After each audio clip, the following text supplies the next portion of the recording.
What is up, y'all? It is Jazz, and I am back with another reaction video. I'm just coming.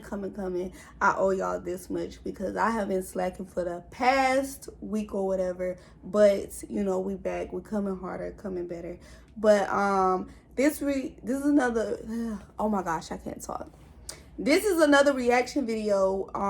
They have more in common than we know. TBG and Boosie. What do you know? What do you know? What do you know? But we about to go ahead and get into the video. Before we get into the video, if you are not already subscribed, go ahead and subscribe to the channel. Hit that notification bell because we are on our way to 2K. You already know, feel me? But yeah, y'all, let's get right into the video. I'm tripping right now. The information given in this video is already public knowledge and was compiled by Video Wayne for the purpose of creating this video. They say Trilla and T tried to sign live, but you ain't want. Nah, bro. Don't believe that, man. Them dudes was 3 years old when this was. We wouldn't with Trilla like that, dude.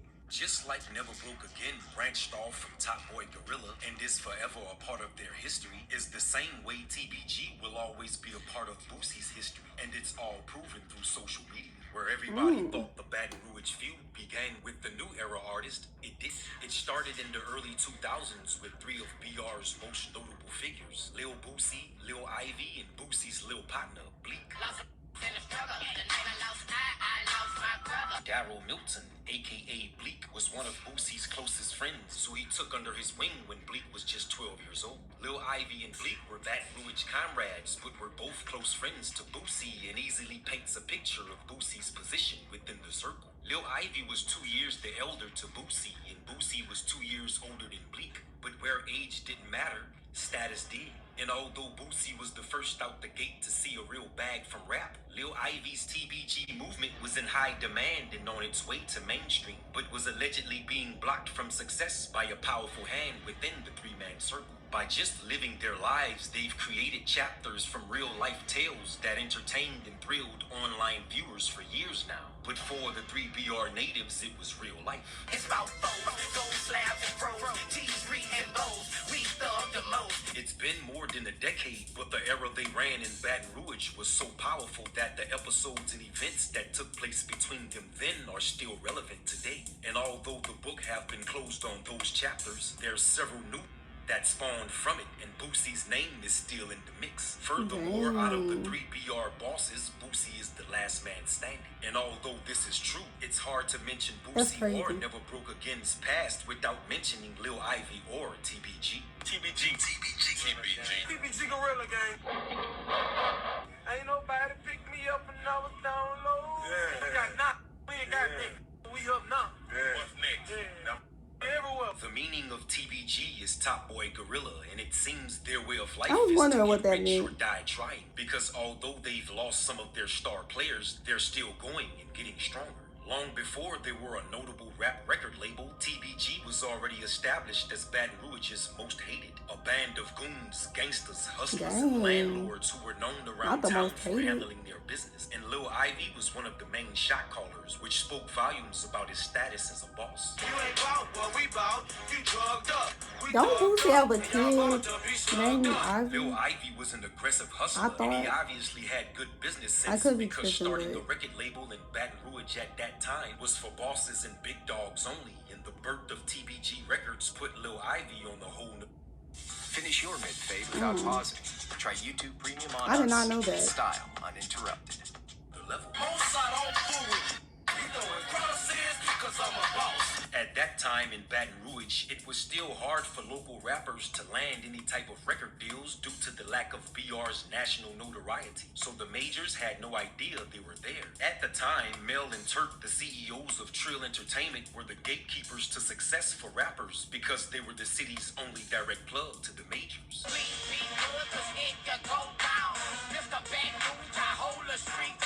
Boosie's prior relationship with Mel and Turk, along with the success he brought to Trill Entertainment, gave him a level of say-so within the label, and those who were close to Boosie knew it, including one of his best friends, Lil Ivy. Look at me and my dog Mouse, man. This how we acting, you know. Sources say Lil Ivy recognized Boosie's position within the Trill family and figured since they're best friends, it would be no problem for Boosie to connect him to the family. But after the heartfelt video recently posted by Lil Ivy's nephew, Lit Yoshi, about the matter, the truth is slowly revealing itself. TBG was bad.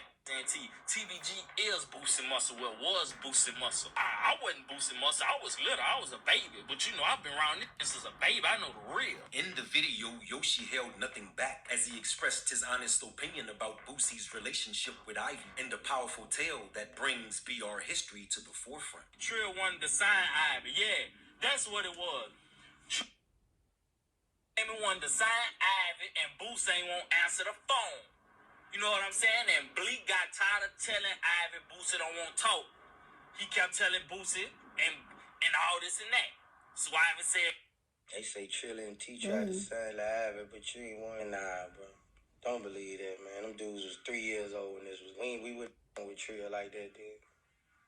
If Yoshi's rant about Boosie dodging Ivy's phone call is true, the biggest question to be answered now is why? Did Boosie believe Ivy's TBG movement would become more notable in the industry, overshadowing his success? Or was it internal friction between them that never came out and nobody else knows about? Truth is, the fact that these stories are even coming to light can turn the tables for TBG. And if they're gonna get to the next level, the time is now. I have no hate towards it. I have no ill will to anybody. You know what I'm saying?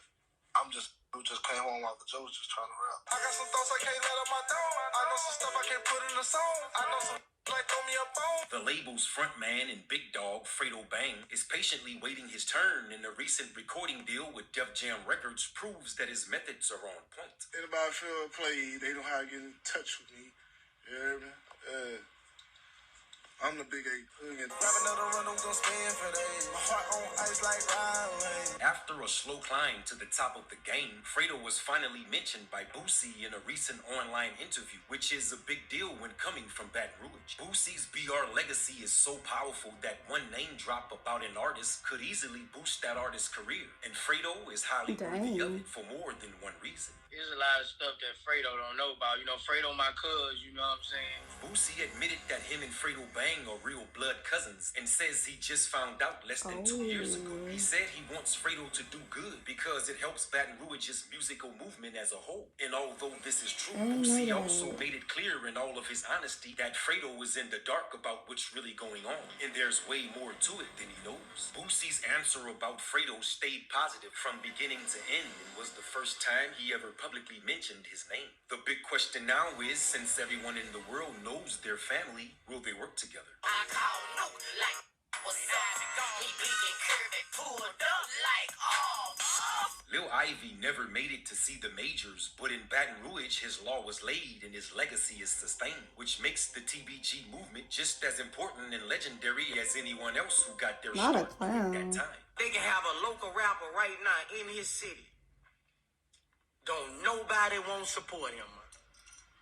This man gotta go everywhere else.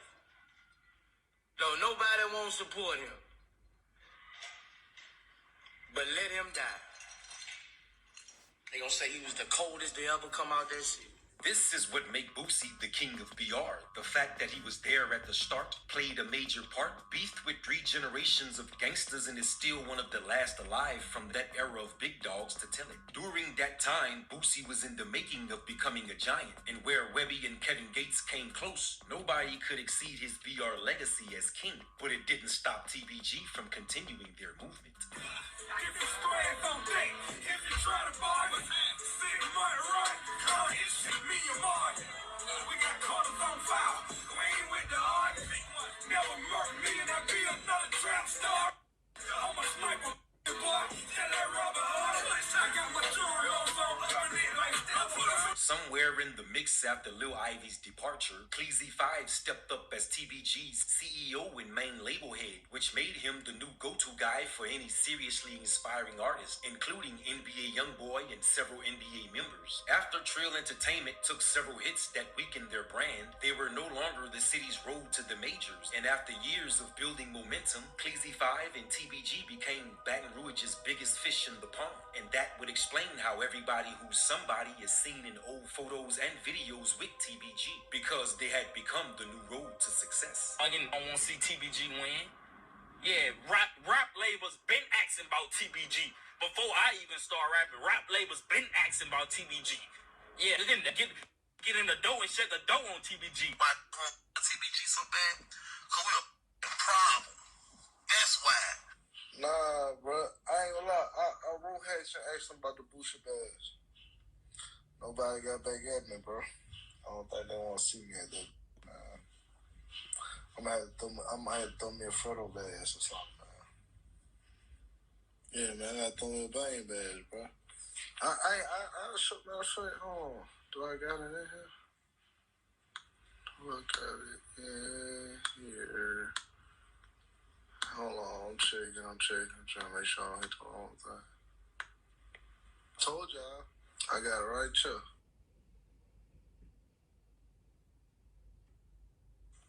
Look. I was gonna say, is that me? I wrote Hatch. I asked him about the Boosie badge. Nobody got back at me, bro.